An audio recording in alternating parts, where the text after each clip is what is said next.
I'm gonna tell you something I've even never said out loud without feeling ashamed.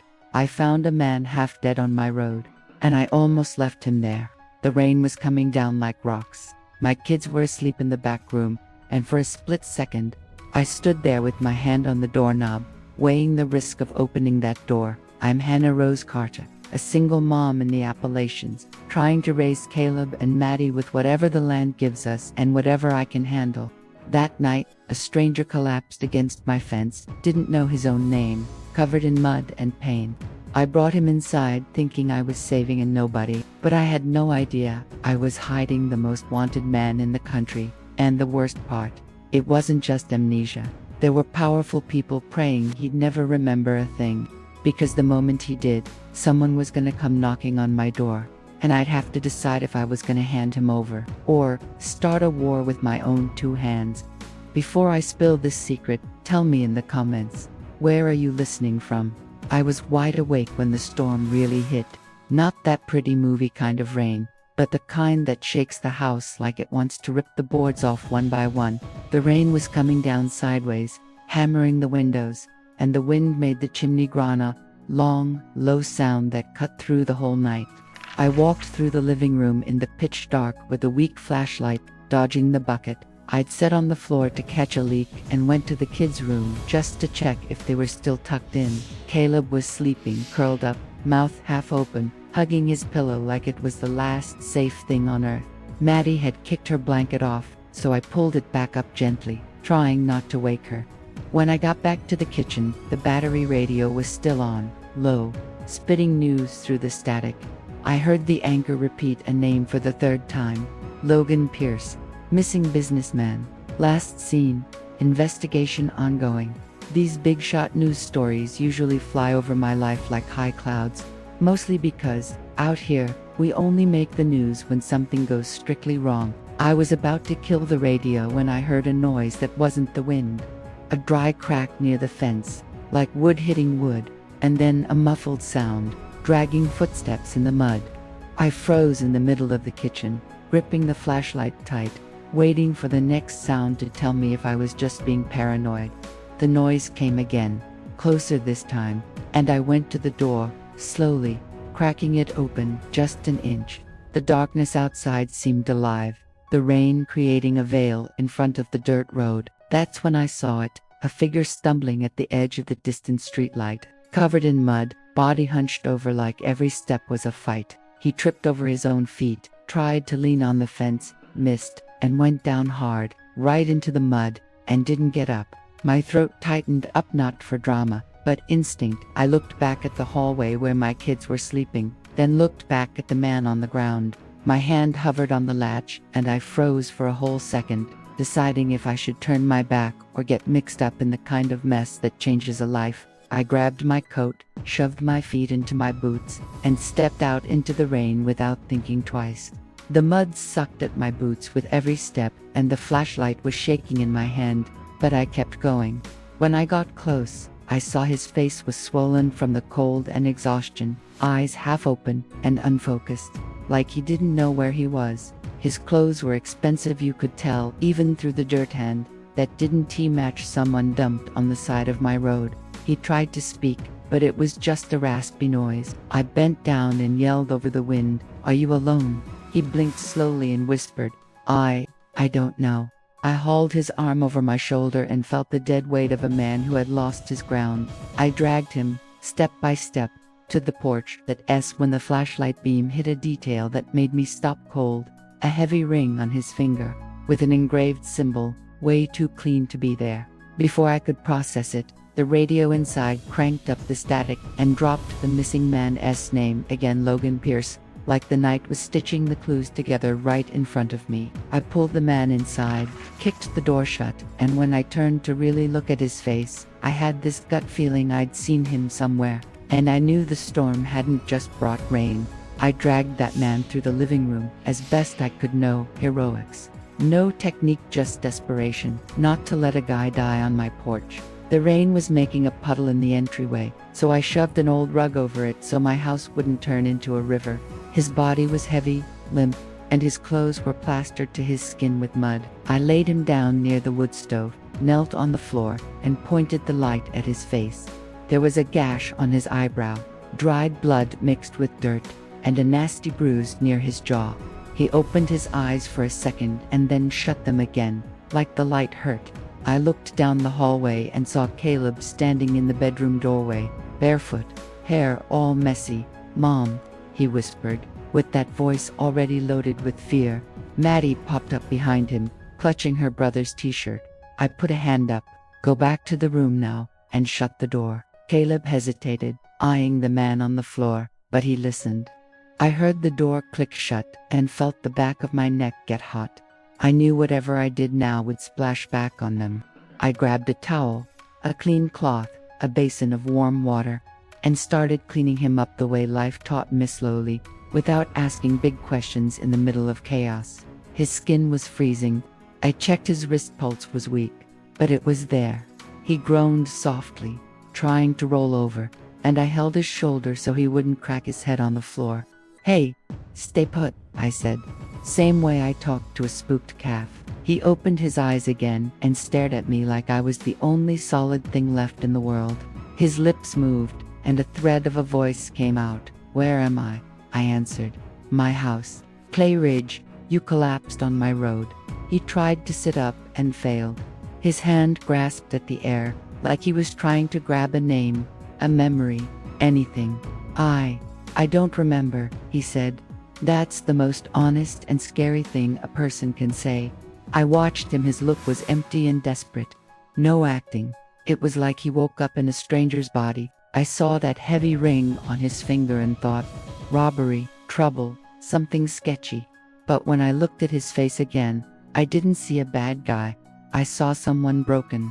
For the next few days, I took care of him like a distant cousin, gave him watered-down soup, changed his bandages, let him crash on the sofa with the thick blanket. He barely spoke.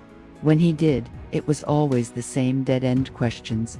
My name, how long, who, and every time he'd trail off, frustrated, like his head was full of locked doors. Caleb watched from a distance, way too serious for a kid, while Maddie started leaving little gifts near the sofa: cookie, a drawing, a pebble she swore was lucky.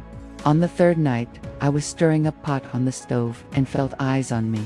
I turned and saw him tracking my movements, focused, like he was trying to figure out what kind of creature I was. He spoke in a low, hoarse voice. "Why did you save me?" Simple question, but it cut through the air. I could have lied, could have said it's the right thing to do, could have made a speech, but I was tired of pretty lies. I wiped my hands on my apron, looked him dead in the eye, and gave him the truth, because someone needs to break the cycle of abandonment. He went quiet, letting that sink in. I saw his throat work like he wanted to say something but couldn't find the words. The storm was still raging outside, but inside, the silence felt different. It wasn't just fear anymore. It was a choice, and I didn't know it yet, but I had just pulled a man into my life who wasn't just lost. He was being hunted. By day 4, Maddie decided the man on my sofa couldn't just be him anymore. Kids hate a vacuum. She marched into the living room holding a crooked drawing: a house, a sun, and a stick figure with a huge smile, and announced it like a law. "His name is Micah." I looked at Caleb, expecting him to roll his eyes, but my son just crossed his arms and asked, "Why?"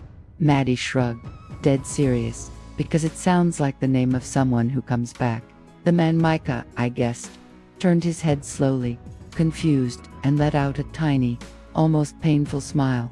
I didn't correct her, I just let it happen. At that point, a name mattered less than a heartbeat. Micah started getting his strength back, first sitting up, then standing, leaning on the wall like he was relearning gravity. He had no memory, but he had a kind of discipline you don't pick up on a farm. First time I hauled a bucket to the well, he watched how I pulled the rope, tested it once, and adjusted the knot with crazy precision. It wasn't brute force, it was technique. On the roof, he stepped exactly where the beams were, like he'd done it 1,000 times, or commanded the guys who did. And when he picked up a hammer, his hand didn't shake. Firm, sure, no wasted motion. I clocked all of this and kept it to myself. Not because I was scared of him, but scared of what it meant. Truly, lost men are usually clumsy. Micah wasn't clumsy. He was trained, and sometimes he'd stare at the horizon like he was waiting for an ambush. Caleb noticed too. My son is quiet, but he doesn't miss a thing. Is he dangerous? Caleb asked me one night after Maddie was asleep. I paused for a second and told him the only truth I had. I don't know, but I'm watching who he's choosing to be right here. Over time, the silence in the house shifted. It didn't turn into a party. It turned into a partnership. Micah didn't say much, but when he did, he was careful, like words were glass. He fixed a window that kept banging in the wind, patched the fence by the chicken coop, built a wooden stand for the stove so I wouldn't burn my hands. Small stuff, but constant. And Maddie started laughing more, that light kid laugh when they feel the house isn't holding its breath anymore. Caleb was still suspicious, but one afternoon I saw him bring Micah a glass of water without being asked for Caleb. That was huge. One late afternoon, I went to the barn with Micah to get hay. The light was dim, the ground damp, and I caught sight of a thin scar on the side of his neck. That wasn't a work accident. That was from something fast and sharp. I stared, and he caught me. Was I a bad person? He asked, out of nowhere, like the question had been stuck in his throat since day one. I let out a breath and answered with what I knew. I don't know who you were. I know what you've done here. He looked down, jaw clenched, like that answer was heavier than a jail sentence. That night, after the kids were down, he sat on the porch watching the drizzle in the dark. I went out with 2 mugs of coffee and sat a safe distance away. He took the mug like he didn't deserve the warmth. Thank you, he said. The word came out with a kind of respect I rarely hear. I watched him in silence, and a scary thought hit me. I didn't know his real name, his past, or what dragged him to my fence. But somehow, my house was the first place he seemed to fit. And that's when I realized the danger. Because when someone finally finds a home, the past usually shows up to collect the debt. The night was too quiet. The kind where every creak sounds like a gunshot. I was at the table sewing a tear in Caleb's coat when I heard Micah messing with the old oil lamp near the stove. Click, click, the flame rose small, flickering. The light hit his face from below, and I saw his eyes lock onto the flame like it was a portal. He froze, breathing shallow. For a second I thought he'd passed out standing up. His hand went to his temple, slow, like he was holding his brain inside his skull. The lamp shook on the table, and a weird sound came out of his throat. Not a word, just strain. He blinked fast, staring at the fire, and I realized he wasn't seeing my kitchen anymore. He was somewhere else. His jaw locked, and he took a step back like someone shoved him. His knees buckled, and he hit the floor hard, hands slapping the wood to catch himself. I jumped up. Micah, I called, firm, dropping to my knees beside him. He tried to speak and choked. His eyes were wide, fixed on nothing. I grabbed his shoulder. He was tight as a bowstring. What is it? I whispered, trying not to wake the kids. He swallowed hard, voice raspy. I saw a table, short breath, people around, a paper, a signature, someone screaming my name. He stopped, like the memory tasted like ash. I don't know which name, but I heard it. The lamp sputtered. Micah squeezed his eyes shut, digging his fingers into the floorboards. I think I'm remembering, and I'm scared to remember the rest. That wasn't a pretty movie line. That was a naked confession. I could have grilled him for answers, but I didn't want to rip something out of him he couldn't handle. I just wrapped my arm around him and pulled his head to my shoulder. He stayed there, heavy. I felt how big a man can be and still be broken inside. I heard a creak from the hall. Caleb was in the doorway, giving me that serious look again. I waved him off. It's okay. He didn't say a word, just went back to bed. He was choosing to trust me for one more day. And that hit me hard, because my son doesn't trust anyone.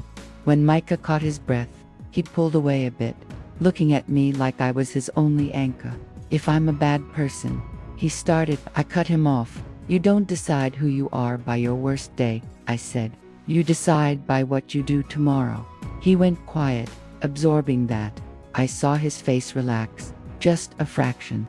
But my internal alarm was ringing. Flashbacks don't come alone. They pull the rest of the train. And if his past involved boardrooms, signatures, and screaming, that wasn't a bar fight. That was big league stuff. The kind, powerful people bury. I looked at the locked door, the rain on the glass, and knew if I let the fear in, I'd freeze. So I didn't. I squeezed his shoulder. We'll deal with it, one step at a time. And like the night was listening, distant thunder rolled over the mountains. Another storm was coming. The storm hit fast and heavy, wiping the mountain out behind a curtain of water. I was shutting the windows when I heard a crack outside, loud, dry, followed by the sound of wood giving way. My gut screamed. The shed. Caleb had gone to put the tools away. Stubborn kid, said it would only take 2 minutes. I screamed his name, but the wind swallowed my voice. I grabbed the flashlight and ran out, mud sucking at my boots, rain blinding me. The shed's silhouette was crooked, like it took a punch. I heard a muffled scream. Mom. Caleb's voice. Panic. I tried to get in, but a fallen beam blocked the door. I shoved it with my shoulder, didn't budge. My hands slipped on the wet wood and panic started to rise. Micah appeared behind me. I didn't even hear him coming. No questions. He assessed the damage in a split second and stepped into the rain like it was a job. Caleb, he yelled. My son answered, weaker. I'm stuck. Micah went straight for the main beam, jammed his hands under it, tested the weight, and heaved. It wasn't pretty. It was pure force and will. The wood groaned, threatening to crush him, and I saw his muscles pop, hands gripping the mud. He lifted it just enough for me to dive in and drag my son out by his coat. Caleb came out coughing, face dirty, but alive. I hugged him tight, and that's when a smaller timber snapped and slammed into Micah, knocking him flat. He hit the mud hard. The flashlight rolled away, light flickering. I shoved Caleb toward the house and scrambled to Micah. Micah, I shook him. He blinked slowly, and when his eyes opened for real, they weren't the same eyes. It was like someone flipped a switch. The look was focused, hard, shocked. He looked at his own dirty hand like he recognized an old friend. The wind howled, and he whispered a name that wasn't Micah. Logan. He swallowed and said it again, firmer, snapping the piece into place. Logan Pierce. I froze, kneeling in the cold mud, but he kept going, spewing words like he was trying not to vomit the memories. Board, glass room, signature, them. He squinted, jaw locked. The car, the ambush, someone I called a friend. He grabbed his head, face twisting in rage and disgust. The storm wasn't outside anymore. It was inside him. I helped him up. He stood there swaying, looking at the wrecked shed, at Caleb shivering, at my little house. He looked split in two. The quiet man I knew, and this other guy, heavy with danger. Hannah, he said my name with total clarity for the first time. I remember everything. He looked at me and the air got heavy. The past had found its way back, and now he knew exactly who wanted him dead. Next morning, the sky was insultingly clear, but inside, the vibe was heavy. Caleb was glued to my side. Maddie looked at Miko or Logan like she was scared, saying the wrong name would make him vanish. He spent hours at the table, staring at his hands, flexing his fingers like he was testing the controls. I didn't push, just poured coffee and waited. When he finally looked up, the confusion was gone, just a heavy exhaustion. My name is Logan Pierce, he said, low. I shouldn't be alive. My jaw clenched. That sentence changes everything. He spilled it in pieces. Betrayal, close friends, a plan to take him out. They made the country think I vanished, he said. Dead is easy to control. Missing buys time. I listened, furious. Not at him, at the world that thinks it can throw a man in the mud and keep spinning. When he finished, I saw that split in his eyes again. He looked at my kids like he was seeing a treasure he never had. Maddie walked up and rested her head on his arm. He froze, then gently stroked her hair. Caleb watched, still wary, but he didn't back off. I saw the problem. He could go back to his world and be the headline, or stay here and live a life nobody would applaud. You're leaving, I said. Not a question, a fear. He nodded slowly. I should. I could get it all back. The company, The name, the power, the word power tasted sour coming out of his mouth. He walked to the window, staring at the dirt road. But when I think about going back, his jaw ticked. I remember what I was, and I don't know if I can stomach wearing that suit again. I asked, "What were you?" He turned to me. I was a surrounded man, and yet completely alone. He nodded at the table. "Here, I washed dishes, fixed a fence, slept on a lumpy sofa, and it was the first time in years I felt like I belonged." He laughed, a joyless sound. "Ridiculous, right?" "No," I said. "Human." The afternoon dragged. Logan helped fix the shed, but his head was clearly at war. Sometimes he'd zone out, mind traveling to cold offices and men in suits. Other times, Maddie would call him, and he'd snap back to the present, choosing to stay a little longer. At sunset, he sat on the porch. "Who I was doesn't matter anymore." "It does," I said, "because they're coming." He nodded. "I know, but what matters is who I choose to be now." And right there, I knew his choice wasn't about money. It was about danger. If he stayed, his past was gonna knock on my door, and it wouldn't be polite. I didn't have to wait long. Next morning, I heard tires on the mud-heavy, expensive tires. The sound was wrong. Constant, heavy. Not a neighbor's truck, not a delivery, nothing that belonged in our world. I went to the window. 2 black SUVs crawling through the mud, taking their time because they knew they had the right place. My hand went to the latch. The silence in the house got thick. Caleb was behind me. "Who is it?" I didn't answer. Maddie grabbed my coat. I signaled them to back up. Logan was already standing. He didn't look like the lost man I dragged in weeks ago. Posture straight, face hard, eyes sharp. Not arrogant, just a man who knows a threat when he sees one. He put a hand on my shoulder. "Take the kids to the room. Lock it." I didn't argue. I hustled them back, locked the door, and walked back out, legs shaking but face stone. I opened the front door. 2 suits got out of the first SUV. One held an umbrella that cost more than my car. The other looked at my yard like it smelled bad. They stopped at the porch steps. The front guy spoke with a polished voice, "Mr. Logan Pierce." Hearing his full name out loud made my mouth go dry. "The whole country believes you are dead, sir." Logan stepped forward, putting himself between them and the house. "Maybe I am," he said, calm as ice. "That man died the day he lost his soul." Umbrella guy narrowed his eyes. "With all due respect, sir, that's not an option. Shareholders, investigations, powerful people are concerned." Logan gave a short, humorless laugh. "I know exactly who is concerned." The words came out like blades. I felt it in my gut. This wasn't a story anymore. It was real. I saw the second guy talking into a radio.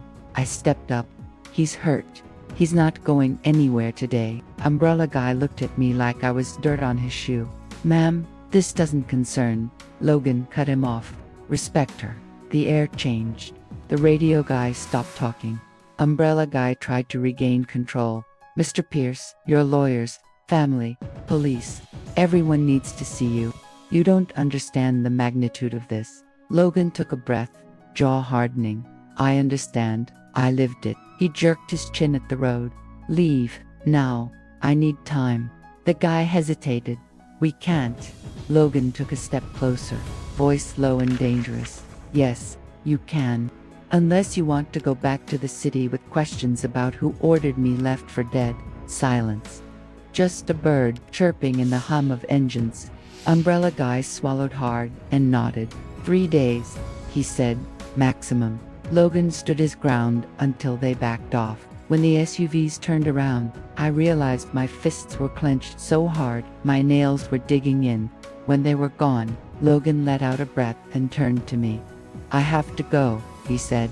I opened my mouth to argue, but he put a hand up. "Not to go back to being him," he said. "Just to finish it.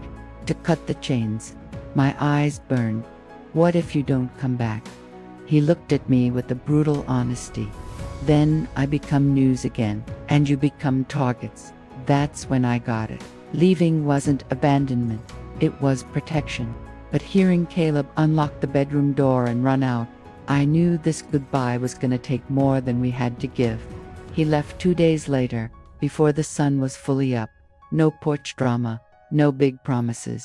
Just a backpack, a borrowed coat, and that look of holding too much inside. Caleb tried to act tough, but he looked lost. Maddie grabbed his sleeve. "You're coming back, right, Micah?" Logan crouched down to her level. "I am, and you can keep calling me Micah here." He put a firm hand on Caleb's shoulder. "Take care of them." Caleb nodded, silent. I walked him to the door. He paused. "Thank you for breaking the cycle," he said, echoing my own words. I could only say, "Go finish it." The days without him were weird. The house sounded the same creaks, wind, but it felt empty, like a radio turned off that you only notice when the noise is gone. I didn't tell a soul in town. Big secrets don't stay quiet in small places. I stuck to the routine: garden, chickens, school, work. But every time a car passed, I froze. Months went by. Then a letter came, his name on the envelope, a phone number. I stared at it like it was a trap. I called. A polite woman said Logan Pierce had resurfaced and restructuring was happening. I hung up. I didn't want headlines. I wanted to know if he was alive. Maddie showed me a local news clip on her old phone. Executive sells shares, launches rural foundation. He didn't go back to the top. He cut the cords, sold the companies, named names, cooperated with the feds, and started a small foundation for forgotten families in places like ours. Transport to hospitals, house repairs, food, seeds, tools. No gala events, no photo ops. That was the proof. The old Logan needed applause. Micah didn't. One autumn evening, I heard footsteps on the porch, not a car. Steps. I dropped the bowl in the sink and went to the door. He was there. Stubble, worn coat, tired piece in his eyes. No SUV, no suit. Just him, holding a small paper bag. "Hi," he said. Like my house was the center of the universe. I couldn't speak. He opened the bag and placed a seed in my palm. "Simple, common, to replant what time took away," he said. A small, real smile. My face got hot. "You don't owe anyone anything," I said, trying to protect us both. Logan shook his head. "Yes, I do. I owe you my life, and I want to pay it back by living it next to you." Caleb stepped up behind me. Maddie ran and hugged his legs. Logan closed his eyes, grounding himself in the reality of it. Caleb, who never drops his guard, walked up and touched Logan's arm just a tap.